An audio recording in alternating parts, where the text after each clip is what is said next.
এখন পরিস্থিতিটা কীরকম? অ্যাকচুয়ালি ডেঙ্গু শুরু হয়েছিল সিপাহীজলা জেলাতে।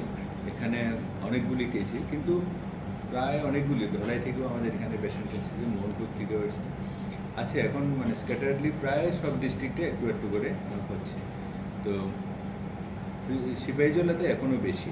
আমাদের এখানে প্রথম দিন সিপাহীজলা থেকে এলো 16 জন পেশেন্ট, তারপরের দিন এলো 7 জন, এরপরে এলো 10 জন, এরপরে এলো 4 জন, আজকেও কিছু আসবে। এইভাবে আমাদের এখানে প্রায় 30 থেকে 37 জনের মতো পেশেন্ট আমাদের এখানে আছে এই মুহূর্তে।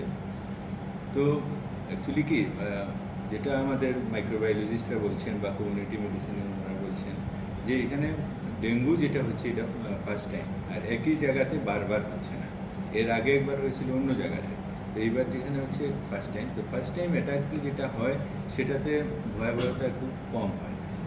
নাম্বার অফ পেশেন্ট হয়তো বেশি হতে পারে বা হতে পারে, কিন্তু যে কমপ্লিকেশান ডেঙ্গুতে যেটা আমরা সবচেয়ে বেশি ভয় পাই যে ব্লিডিং হয়, ডেঙ্গু হেমোরেজিক হয়, ডেঙ্গু শক হয়, এই সমস্তগুলি এগুলির জন্য বেশি হয়। তো এই ভয়াবহতার সম্ভাবনা কম।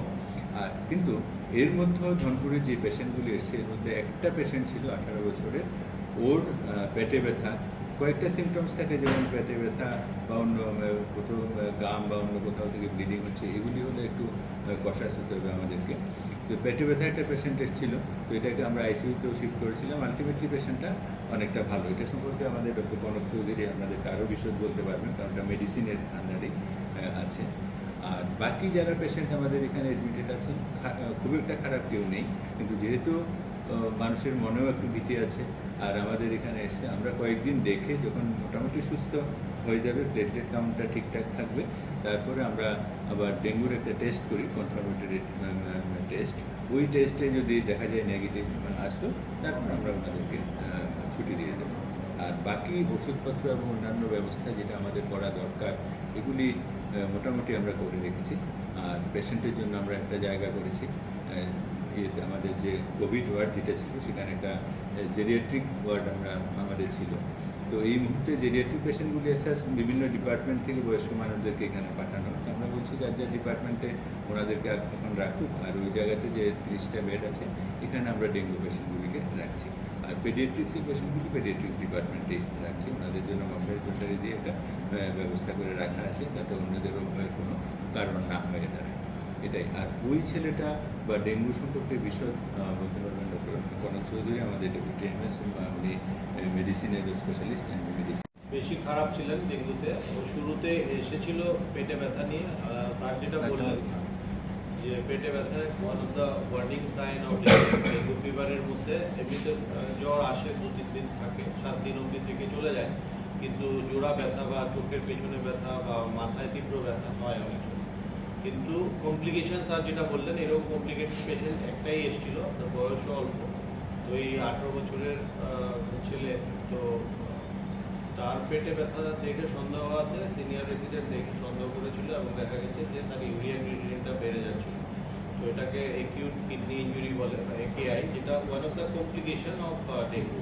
তো তারপর তাকে আইসিইউতে শিফট করা হয়। এখন সে হাইড্রেশন এবং অন্যান্য ওষুধের পরে, খুব একটা বেশি ওষুধ লাগে না, কিন্তু কনশাসনেস এবং হাইড্রেশন বা শরীরে জলের অভাব যাতে না হয়, ডিহাইড্রেশন যাতে না হয়, এই সময়টা লক্ষ্য রাখা হয়। তো ওইভাবে চিকিৎসার মাধ্যমে সে এখন রেসপন্স করছে। ক্রিয়েটিনিন খানিকটা বেড়ে গিয়েছিল, যেটা তার শুরুতে কোনো সময় কিডনির সমস্যা তাদের জানা মতে বা আমাদের জানা মতে ছিল না। তো সেই হিসেবে ইউরিয়া ক্রিয়েটিনিনটা বাড়ার পরে এবং সোনোগ্রাফি হয়ে যাওয়ার পরে এটা কনফার্ম করা হয় যে এটা ডেঙ্গু থেকেই হয়েছে। এখন উনি অনেকটা স্টেবল আছেন।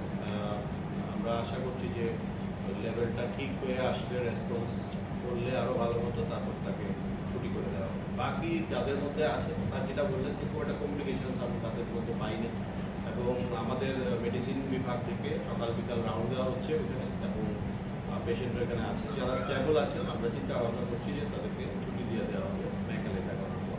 এমনি পরিসংখ্যানটা কি বৃদ্ধি পাচ্ছে না কমছে সারা রাজ্যে? পরিসংখ্যান স্যার যেটা বললেন ওই রকমই, বিভিন্ন জায়গা থেকে স্পোরাডিকভাবে আসছে। ধনপুর এবং মানে ওই কাঠালিয়া অঞ্চলটা থেকে একটু বেশি এসছে। তো অলরেডি স্টার্ট করে দেওয়া হয়েছে, যেমন প্ল্যানিংয়ের মধ্যে আছে যদি প্রয়োজন হয় আইজিএম হসপিটালের সিডিসিকে ব্যবহার করার জন্য।